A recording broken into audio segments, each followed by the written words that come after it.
Well, the main informational intrigue this morning is the late-night publication by Bloomberg of phone conversations between Steve Witkoff, the U.S. Special Representative, and Kirill Dmytriev, the Russian negotiator, about, well, there are basically two phases of negotiations discussed there. The first concerns the fact that essentially the peace plan presented by the United States was actually written by the Russians. And Dmitriev directly says that it would be good if you presented it as a plan written by the U.S. side. And the second part of the negotiations concerns the advice that Witkoff gives to Kirill Dmytriev, suggesting that it would be good if Putin called on the eve of Zelensky's visit to Washington and advised on how to praise Trump, how to speak with him publicly in order to appeal to him more, and under this pretext to introduce messages that are beneficial to Russia. And I'm giving such a long introduction so that viewers understand the context of what happened. And now there is already a direct reaction from Donald Trump to this. Instead of expressing outrage or dissatisfaction over this leak of negotiations, he openly says that Witkoff is acting like a real negotiator and is trying to sell Ukraine to Russia in the context of the negotiation process. Now that we've explained to the viewers what this is all about, I'd like to hear your opinion on the matter. First of all, who benefits from this leak? Who could have written this? And what is the purpose of releasing such information into the information space at this stage of the peace negotiations? Well, I'm willing to assume, tapes are a kind of game that two sides can play, because we remember how the situation was destabilized by the publication of tapes during the escalation. That is how society reacted on the eve of major negotiations. And accordingly, who could it have been? Well, it could have been representatives of the security services who leaked this information to the press. It could have been someone from the inner circle. In fact, there are actually a great many possibilities. Basically, well, this Bloomberg investigation only confirmed our assumptions regarding these 28 points. In particular, the fact that many of the formulations were more in the Russian style, and that without exaggeration, points of our capitulation were really included there. This concerns the exchange of territories, which we will not agree to, because that would legitimize the occupation and start a process that could go as far as swapping away the Zakarpattia region, and accordingly the reduction of our army, which would lead to a kind of Bosnification of our state. You can draw analogies with the Balkan War, when such peace agreements actually stalled the country's development for decades. So what we saw today has essentially confirmed all the assumptions that were made. Trump, obviously, with his reaction, does not want to lose Witkoff as a possible trump card to pressure official Kyiv. So it's very good what happened afterward, because it's clear that this situation became known to the American establishment when Rubio essentially took it upon himself to roll back this entire concept. They took the initiative to start negotiations. Rubio and Yermak came forward directly and stated that they even have a joint communique, which means that the negotiations have truly reached a new qualitative level. And now, roughly speaking, we have a big fork in the road. These are Witkoff's proposals written by the Russians. And on the other hand, these are the proposals from Ukraine and the US, plus there are also proposals from Europe, which actually lean even more towards our side than the developments in Ukrainian-American relations. The point now is to redirect this pressure in the other direction.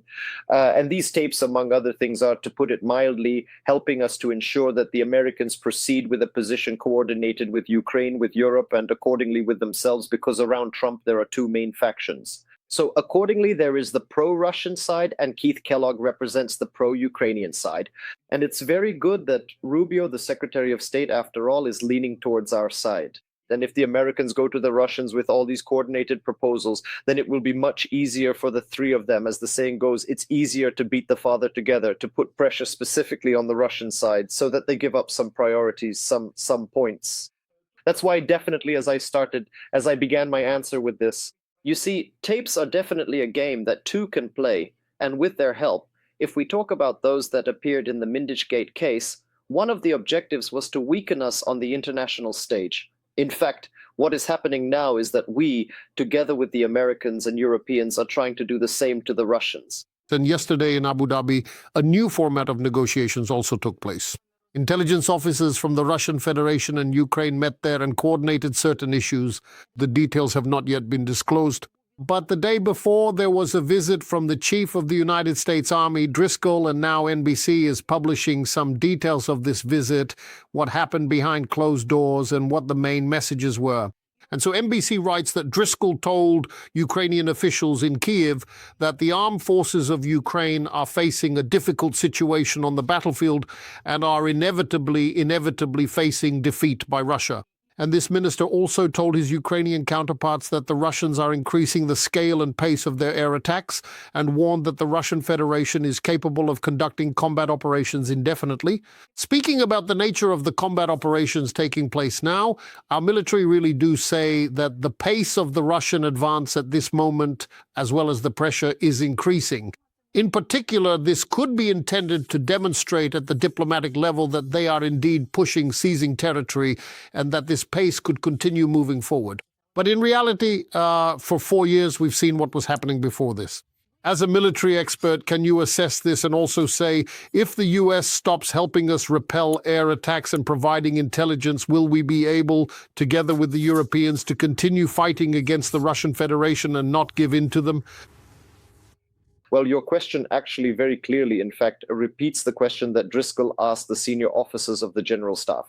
This is information I possess, that this was exactly how the question was posed. Moreover, what will you do without American assistance if you are currently in protest, if you do not accept the ultimatum? How are you going to get out of this situation? So, starting with the last point, I would note that the issue of intelligence data was artificially escalated by the Ukrainian side in order to make gestures toward the Americans and keep them as the main ally, and after all, as participants in the anti-Russian coalition. There are now a lot of technical means available. This is exactly what Kirill Budanov was talking about regarding the identification of priority targets on the territory of the Russian Federation. Moreover, there are even websites where, for a fee, someone will photograph certain areas for you. On the one hand, on the other hand, Europe, including through the Pearl program and all these contracts that are counted as its own defense expenditures, everything a country buys for Ukraine, all of it follows a very clear and specific plan. And in that 800-yard plan, there is the stipulation that most of the weapons, sooner or later, must be purchased specifically within European territory in order to boost the European military-industrial complex. There's nothing critical about this. We have, accordingly, missiles for the Patriot system because that's the only thing that can shoot down Russian ballistic and aeroballistic missiles.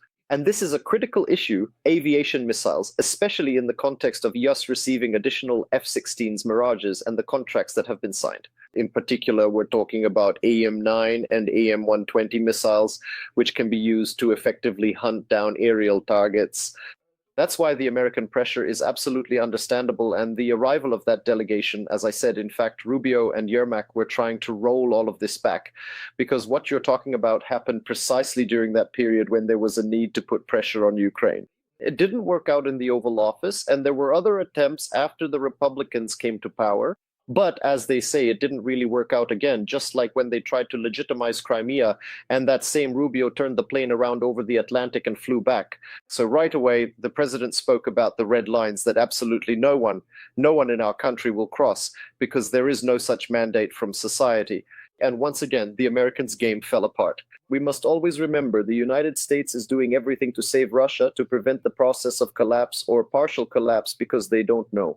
There is no vision, no concept of what could happen on the territory of the Russian Federation or how to globally manage this territory. That's why they always return to the idea of saving Russia. But as we can see, we are repelling these blows.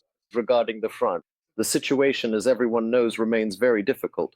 Just in the Pokrovsk direction, Russia has concentrated 156,000 personnel, of which 70,000 are assault troops, over 60,000 are support units, 20,000 are units that secure the territories after the assault troops, and in addition, there are 51,000 Marines in reserve for, let's say, decisive strikes. That's why we keep holding on, as long as we can manage it.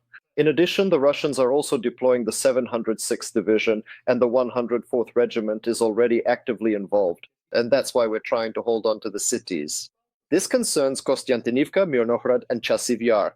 This also applies to Pokrovsk itself, precisely for the purpose, especially while negotiations are ongoing, of inflicting maximum losses on the Russians and preventing their possible advance from coinciding with these talks. Because in terms of numbers, for every one of our soldiers, there are 6 to 10 Russians. And to defend under such conditions, no matter how much of a genius the commanders at the General Staff may be, let's put it this way, numerical superiority will always make itself felt. That's why the situation is so tense. The Russians are deliberately burning through their reserves because their budgets are running dry. Because of our strikes, because of the sanctions, payments for signing contracts have already been frozen in the Far Eastern regions. And so they've managed to recruit about the same number as they've lost on Russian territory, and burning through their entire contingent in Ukraine is in their interest. First of all, they won't have to pay out these funds when you have a fixed amount of money, and the number of vacant positions doesn't change because the main resource is being depleted. And also so that these Russians don't return to Russia and bring back all those problems with them.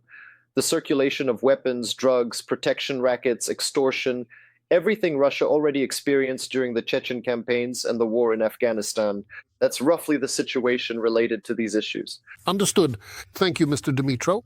Throughout our broadcast, we will be speaking with an international affairs expert about both the negotiations and the release of the recordings, as well as where, and what the purpose was behind introducing them into the information space.